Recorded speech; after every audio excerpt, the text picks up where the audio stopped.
اگر ہم خدا کے لوگ ہیں جنہوں نے خدا کی راست بازی اور صلیب پر ہمارے خداوند یسوع مسیح کے خون کے کفارے کے کام کے ذریعے معافی حاصل کی ہے، تو ہمیں یہ یاد رکھنا چاہیے ہمارے لیے یقینی طور پر ایک خاتمہ ہے۔ ابدی اور غیر متغیر کلام خدا، خدا کو جاننا۔ بائبل جو وقت سے ماورا ہے، خدا کو جاننا۔ حصہ 14، آخرت۔ لفظ آخرت مسیحیوں کے لیے ناخوشگوار لگ سکتا ہے، اور آخرت کے معنی کو بعض علم الآخرت کے ماہرین نے غلط انداز میں پیش کیا ہے، جس کی وجہ سے خاتمہ غیر آرام دہ معلوم ہوتا ہے۔ لیکن مسیحیوں کے لیے آخرت بہت اہم ہے، کیونکہ بائبل میں آخرت کا مطلب اختتام نہیں بلکہ آغاز ہے۔ مسیحیوں کو ہر لمحہ اسے پہچانتے آخرت کے معنی کو سمجھنا اور بالآخر اس انجام کی توقع میں بہترین زندگی کے لیے کوشش کرنا چاہیے۔ واپسی کا راستہ۔ انجام سب کے لیے ہے۔ ذاتی خاتمہ جسم کی موت کے ساتھ ہوگا، اور عالمگیر خاتمہ یسوع مسیح کی دوسری آمد کے ساتھ ہوگا۔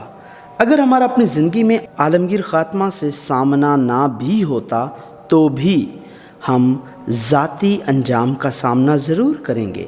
ابراہیم، اسحاق اور یعقوب کی موت کے ذریعے ہمیں یہ تسلیم کرنا چاہیے کہ موت ہم سب کے لیے اٹل ہے، اور خدا کے لوگوں کی موت کی سمت واضح ہے۔ تب ابراہیم نے دم چھوڑ دیا اور خوب بڑھاپے میں نہایت ضعیف اور پوری عمر کا ہو کر وفات پائی اور اپنے لوگوں میں جا ملا۔ تب اسحاق نے دم چھوڑ دیا اور وفات پائی اور بوڑھا اور پوری عمر کا ہو کر اپنے لوگوں میں جا ملا، اور اس کے بیٹوں عیسو اور یعقوب نے اسے دفن کیا۔ اور جب یعقوب اپنے بیٹوں کو وصیت کر چکا تو اس نے اپنے پاؤں بچھونے پر سمیٹ لیے اور دم چھوڑ دیا اور اپنے لوگوں میں جا ملا۔ یہ ٹھیک ہے، ہم آتے ہیں اور اس دنیا میں کچھ دیر ٹھہرتے ہیں اور پھر جس راہ سے آئے تھے واپس چلے جاتے ہیں۔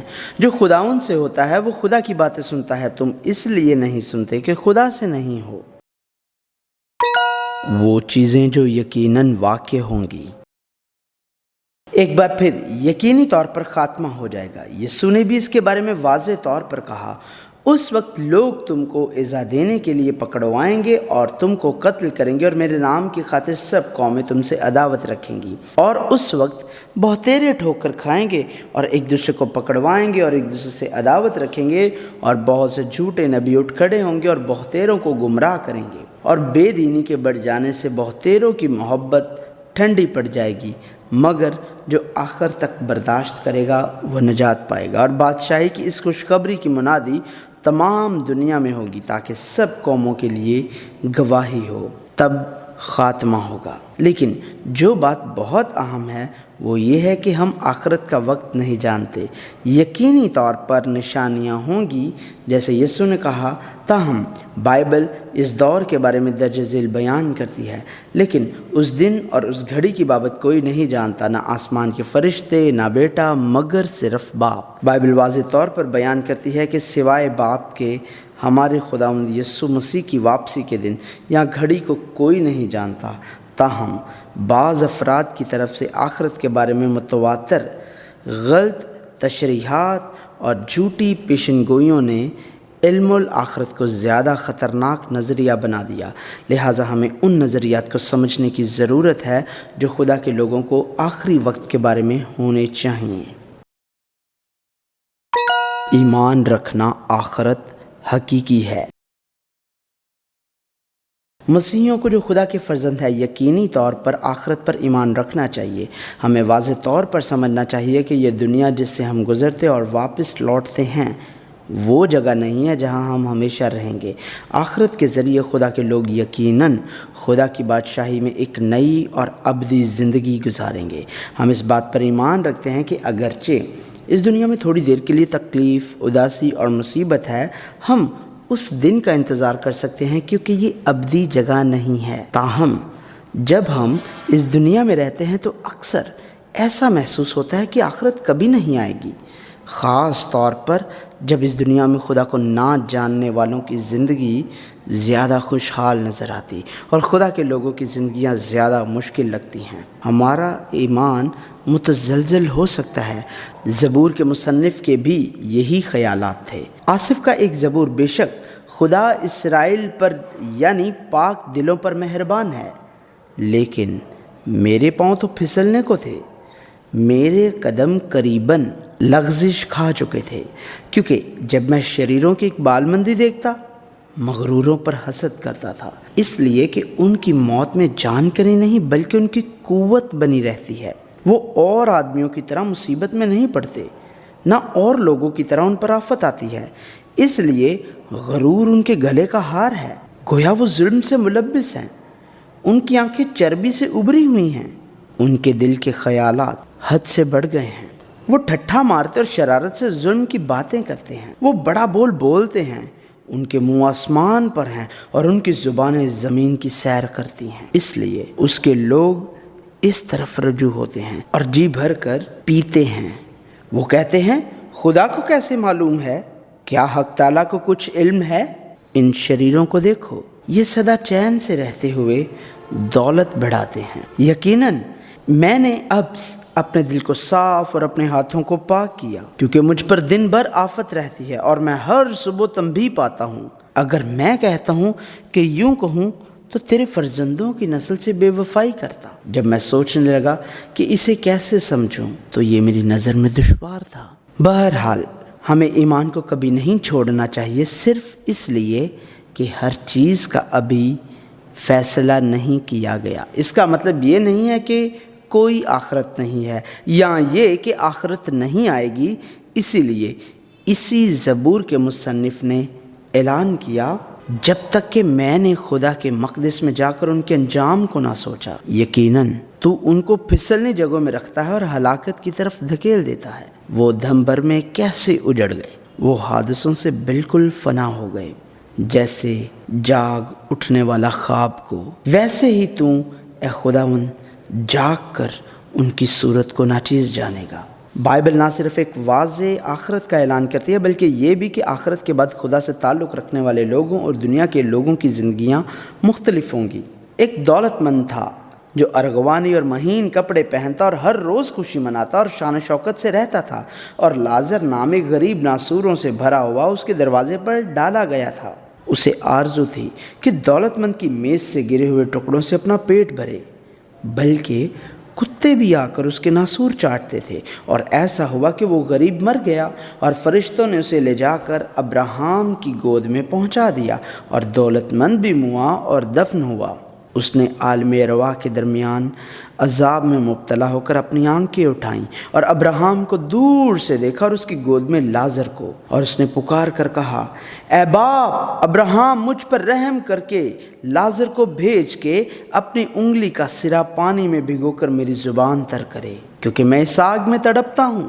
ابراہیم نے کہا، بیٹا یاد کر کہ تو اپنی زندگی میں اچھی چیزیں لے چکا اور اسی طرح لازر بری چیزیں، لیکن اب وہ یہاں تسلی پاتا ہے اور تو تڑپتا ہے، اور ان سب باتوں کے سوا ہمارے تمہارے درمیان ایک بڑا گھڑا واقع ہے، ایسا کہ جو یہاں سے تمہاری طرف پار جانا چاہیں نہ جا سکیں اور نہ کوئی ادھر سے ہماری طرف آ سکے۔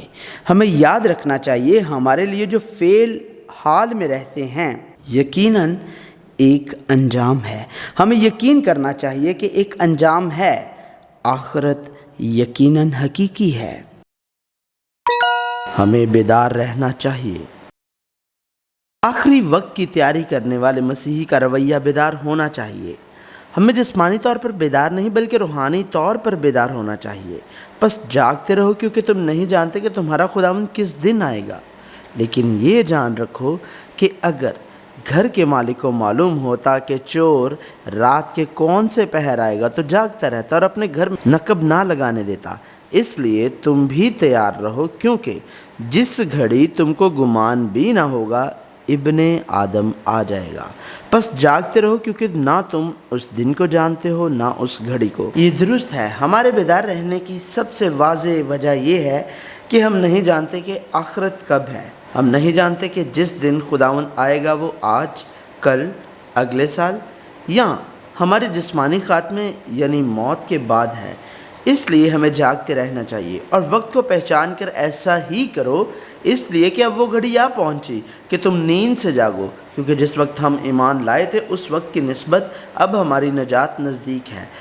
رات بہت گزر گئی اور دن نکلنے والا ہے، بس ہم تاریکی کے کاموں کو ترک کر کے روشنی کے ہتھیار باندھ لیں۔ جیسا کہ دن کو دستور ہے، شائستگی سے چلے، نہ کہ ناچ رنگ اور نشہ بازی سے، نہ زناکاری اور شہوت پرستی سے، اور نہ جھگڑے اور حسد سے، بلکہ خداوند یسوع مسیح کو پہن لو اور جسم کی خواہشوں کے لیے تدبیریں نہ کرو۔ تم ہوشیار اور بیدار رہو۔ تمہارا مخالف ابلیس گرجنے والے شیر ببر کی طرح ڈھونڈتا پھرتا ہے کہ کس کو پھاڑ کھائے۔ دیکھو، میں چور کی طرح آتا ہوں۔ مبارک وہ ہے جو جاگتا ہے اور اپنی پوشاک کی حفاظت کرتا ہے تاکہ ننگا نہ پھرے اور لوگ اس کی برہنگی نہ دیکھیں۔ ہمیں جاگتے رہنا چاہیے، ہمیں اس قدر ہوش مندی میں رہنا چاہیے گویا آج ہمارا آخری دن ہے۔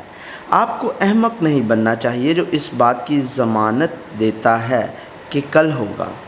اور اس نے ان سے ایک تمثیل کہی کہ کسی دولت مند کی زمین میں بڑی فصل ہوئی، پس وہ اپنے دل میں سوچ کر کہنے لگا کہ میں کیا کروں، کیونکہ میرے ہاں جگہ نہیں جہاں اپنی پیداوار پھر رکھوں۔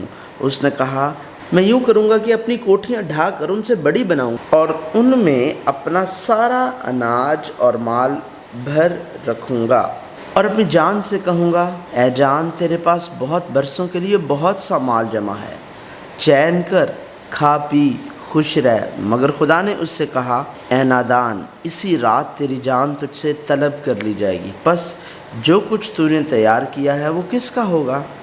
ایسا ہی وہ شخص ہے جو اپنے لیے خزانہ جمع کرتا ہے اور خدا کے نزدیک دولت مند نہیں۔ ہمیں تیار رہنا چاہیے۔ بائبل کو پڑھتے اور اس کا مطالعہ کرتے وقت ہمیں اکثر ایسے اقتباسات کا سامنا کرنا پڑتا ہے جو فوری طور پر واضح نہیں ہوتے، اور ان میں سے ایک بد دیانت مختار کی تمثیل ہے۔ ایک امیر آدمی کا ایک مختار تھا، لیکن اس نے ایک افواہ سنی کہ یہ مختار اس کا مال برباد کر رہا ہے، تو اس نے مختار سے کہا کہ اپنی مختاری کا حساب دے۔ اس لیے مختار نے مالک کے قرض داروں کو بلایا اور جس کے پاس 100 من تیل آتا تھا اسے 50 من کرنے کو کہا۔ ایک نظر میں ایسا لگتا ہے کہ یہ بد دیانت مختار مختاری سے برخاست ہونے کے بعد اپنے مستقبل کو محفوظ بنانے کے لیے بے ایمانی کا راستہ اختیار کر رہا ہے۔ تاہم جب مالک کو پتہ چلا تو اس نے بد دیانت مختار کی تعریف کی۔ واضح طور پر بائبل میں اس کا تعارف ایک بد دیانت کے طور پر کیا گیا تھا، لیکن اس کی تعریف کی گئی تھی۔ ہمیں سمجھنا چاہیے کہ بائبل کے نقطہ نظر سے بائبل کیا بیان کرتی ہے۔ یہاں مذکور بد دیانت مختار دراصل ہم سب کی طرف اشارہ کرتا ہے۔ اگرچہ خدا کی راست بازی سے ہم گنہگاروں سے راست باز بن گئے، پھر بھی ہم گنہگار ہیں۔ بائبل بیان کرتی ہے کہ کوئی بھی راست باز نہیں ہے، اور اس مختار کی حیثیت وہی ہے جو ہم اس دنیا میں رکھتے ہیں۔ ہم اس دنیا کے مالک نہیں ہیں، ہم صرف مالک ہیں جنہیں مالک کی اجازت کے دوران ہمیں دی گئی ذمہ داریوں کو سنبھالنے کا کام سونپا گیا ہے۔ بد دیانت مختار کی اپنے مالک کی طرف سے تعریف پانے کی بنیادی وجہ یہ تھی کہ اس نے اپنے مالک کی تنبیہ کو سنا اور اسے دل میں رکھا۔ بہت سے لوگوں نے اس آخری دن کے انتباہ کو نظر انداز کر دیا یا اسے ایک مذاق کے طور پر لیا، جیسے لوط کے داماد، لیکن اس کے مختار نے اپنے مالک کے انتباہ پر دھیان دیا۔ دوسرا، مختار نے اپنے انجام کی تیاری کی۔ اس نے اپنے مالک کی تنبیہ کو نظر انداز نہیں کیا اور نہ ہی وقت ضائع کیا۔ اس نے انتباہ حاصل کیا اور اس کے لیے تیاری کی۔ اس زمانے میں یہودیوں میں قرض دینا یا سود لینا ایک اچھا کاروبار تھا، تاہم قانون نے ہم وطنوں سے سود وصول کرنے سے منع کیا، لہٰذا جو یہودی قانون کو برقرار رکھنا اور پیسہ کمانا چاہتے تھے وہ اصل رقم لکھتے وقت سود کا اضافہ کر دیا کرتے تھے۔ اگر کسی نے 50 من تیل ادھار لیا تو قرض دینے والے نے سود سمیت 100 من لکھ دیا۔ چنانچہ در حقیقت قرض کو اصل حالت میں واپس کر کے مختار نے اپنے لیے کچھ کھوئے بغیر قرض داروں کی مہربانی حاصل کر لی۔ یہ ٹھیک ہے، جیسے مالک نے کہا، ہمیں ناراستی کی دولت سے دوست بنانا چاہیے۔ خدا اور دولت دونوں کی خدمت کرنا ناممکن ہے، اس دنیا میں جہاں ہم عارضی طور پر رہتے ہیں، ہمیں اتنا بیوقوف نہیں بننا چاہیے کہ ہم دنیا کی چیزوں پر اپنی جان کو خطرے میں ڈالیں جو بظاہر کچھ دیر کے لیے ہماری لگتی ہیں، لیکن در حقیقت وہ چیزیں ہیں جو ہم سے گزر رہی ہیں۔ خداوند آ رہا ہے۔ ہم نہیں جانتے کہ ہمارے خداوند یسوع مسیح کی دوسری آمد کب ہوگی، اور نہ ہی ہم اپنے ذاتی انجام کو جانتے ہیں۔ تاہم جو ہم جانتے اور یقین رکھتے ہیں وہ یہ ہے کہ ہمارا خداوند یسوع مسیح ضرور آئے گا، بلکہ یہ کہنا درست ہوگا کہ وہ آ رہا ہے، اور کہنے لگے، اے گلیلی مردو، تم کیوں کھڑے آسمان کی طرف دیکھتے ہو؟ یہی یسوع جو تمہارے پاس سے آسمان پر اٹھایا گیا ہے اسی طرح پھر آئے گا جس طرح تم نے اسے آسمان پر جاتے دیکھا ہے۔ چنانچہ ہم تم سے خداوند کے کلام کے مطابق کہتے ہیں کہ ہم جو زندہ ہیں اور خداوند کے آنے کے دن تک باقی رہیں گے، سوئے ہوں سے ہرگز آگے نہ بڑھیں گے، کیونکہ خداوند خود آسمان سے للکار اور مقرب فرشتے کی آواز اور خدا کے نرسنگے کے ساتھ اتر آئے گا۔ پہلے تو وہ جو مسیح میں موئے جی اٹھیں گے، پھر ہم جو زندہ باقی ہوں گے ان کے ساتھ بادلوں پر اٹھائے جائیں گے، تاہم ہوا میں خداوند کا استقبال کریں، اور اس طرح ہمیشہ خداوند کے ساتھ رہیں گے۔ اور دیکھ، میں جلد آنے والا ہوں، مبارک ہے وہ جو اس کتاب کی نبوت کی باتوں پر عمل کرتا ہے۔ دیکھ، میں جلد آنے والا ہوں، اور ہر ایک کے کام کے موافق دینے کے لیے اجر میرے پاس ہے۔ جو ان باتوں کی گواہی دیتا ہے وہ یہ کہتا ہے کہ بے شک میں جلد آنے والا ہوں۔ آمین۔ اے خداوند یسوع آ۔ تاہم ہمارا خاتمہ ابدی تباہی نہیں بلکہ ایک نئی شروعات ہے۔ وہ دن ہمارے خداوند یسوع مسیح کے ساتھ آنے والا ہے۔